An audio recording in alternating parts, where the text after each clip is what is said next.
pace in the past 2 years due to the tremendous increment of population and vehicles. The expansion of road network is not able to cope the fast growth in the number of vehicles on the road. To solve this problem, the government must first have political will and willing to seriously look into the matter. The whole budget for 2017 is relatively disappointed, as no proper plan has been spelled out and no allocation has been budgeted to improve the city mobility, except there is a plan to set up Public Transportation Authority, PTA. The proposed PTA is established to plan, manage and regulate the public transportation system in the state. I do not see this proposal as a progressive one. To me, this sounds so much confusion, as the rights to plan and implement public transport system is currently lies with the Suruhan Jaya Penganggota Awam Darat SPAT, which is an agency under Prime Minister's Department.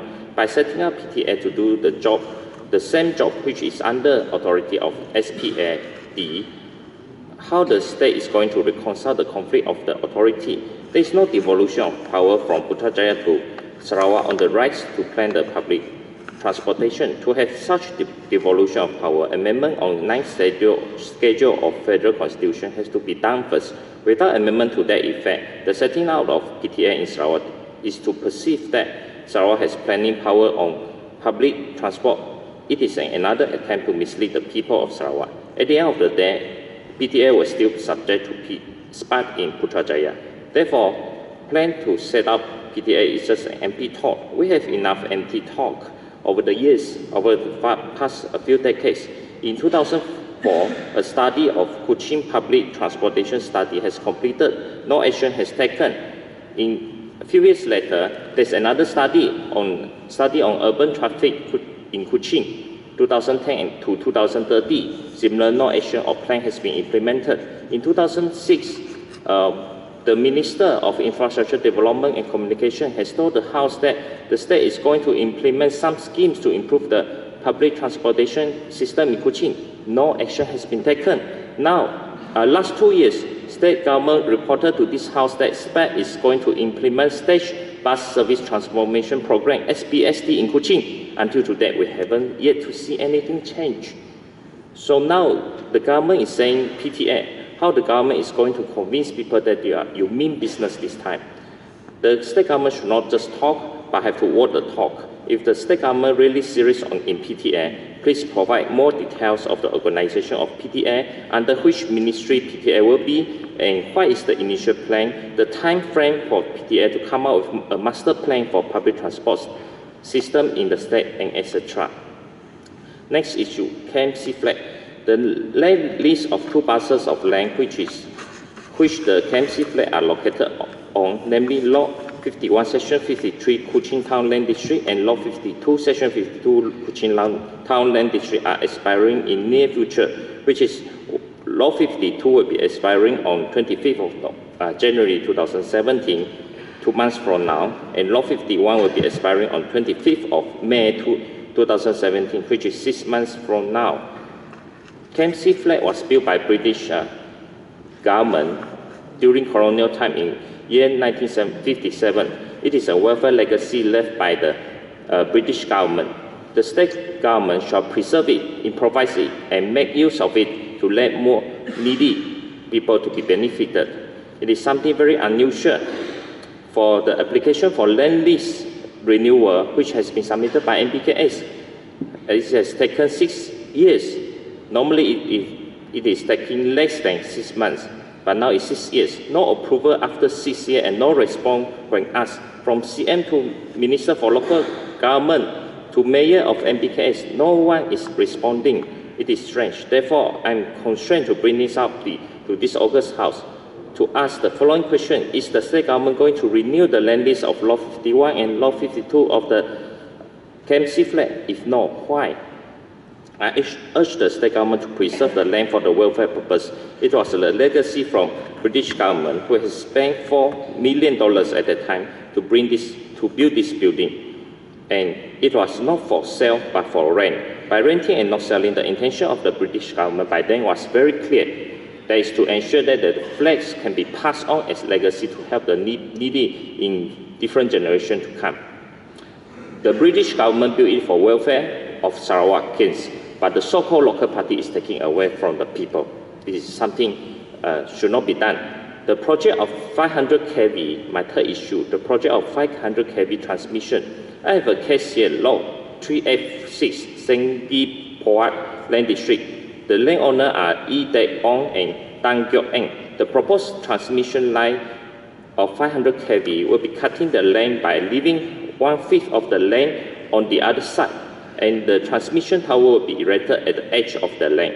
The said owner has been notified by SESCO via letter dated 27 October 2016 that SESCO will pay compensation on the value of the tree and foliage so cleared. The compensation of merely value of the trees and foliage is grossly unfair. Instead, SESCO should compensate the loss of the value of land. I urge the state government of SESCO to compensate accordingly to the loss of the value of land and and compensate accordingly the area which the transmission tower is erected on. Next issue, the state financial standing. Dato' Ahmad, I have no time. I have no time. I have limited time, 10 minutes only. All right, you have your time already. Dato' Speaker, I would like to make some comments on the financial standing on the state. According to Yama Brahma Chief Minister in his budget, this is the first deficit budget after 14 years of 385 million ringgit. I understand this is a hard time for oil and gas industry. The revenue generated from this industry is deteriorated. However, the main problem the state is facing today is not due to the depreciation of the international crude oil price, but it is because that the state government has failed the people by failing to obtain 20% oil and gas royalty from Petronas, despite full support of this August House has been given to the state government. Should Team ADUN successfully obtain 20% of oil royalty, the projected revenue of oil and gas in 2017 will be increased by 4.731 billion. By this alone, the 2017 budget will not be a deficit, but will be a surplus of 4.346 billion. It is time for BN Barisan Nasional Sarawak to withdraw your support from UMNO-led government in federal. Pakatan Harapan is the harapan for you all because we have agreed on 20% of oil and gas royalty to all the oil production stakes in Malaysia. Secondly, Sarawak has been paying various taxes considerable amount to federal, but the federal government treated Sarawak as an adopted son. According to statistics, in 2015 alone, Sarawak has been paying 1.567 billion of personal income tax, 2.845 billion company tax, sales tax 144.4 million for January to March before the implementation of GST, and other taxes including service tax at 339.5 million. GST and import only, which was collected at local port and airport in Sarawak, is 810 million, totaling 5.7 billion. The total projected revenue in Sarawak is 5.321 billion only, and this explains how much 5.7 billion to the state. See how much we have obtained in return. Federal grant for 2017 only 150 million. In another word, we are only getting 2.6% in return from what we have been paying to the federal government. And yet, Yama Brahma Chief Minister is asking Sarawakian to be patient and trust Prime Minister. The figure does not lie. The next issue, I would like to urge Yama Brahma Chief Minister to stand firm against Hadi's bill on the amendment of 355 Act. I'm not only speaking on behalf of non-Muslim, but also speaking on behalf of all the Malaysians as a whole. It is absurd to have punishment 100 lectures and 30 years imprisonment in Sharia law in Malaysia. The fundamental spirit for Malaysia Agreement 1963 is that Malaysia is to be formed as a secular state. We do not even have official religion in Sarawak. Therefore, I invite all my honorable members from this House, regardless from which side, regardless of our religion, let's join forces together to stand firm against Hadi's Amendments Bill on 355. It looks like Padungan, can you conclude in 1 minute, please? Yes. It looks like Sarawak is the only state that can save Malaysia, and let's do it together. I call upon all the 31 MPs, including Barisan 25 from the Barisan Nasional Sarawak, to stand firm against extremism.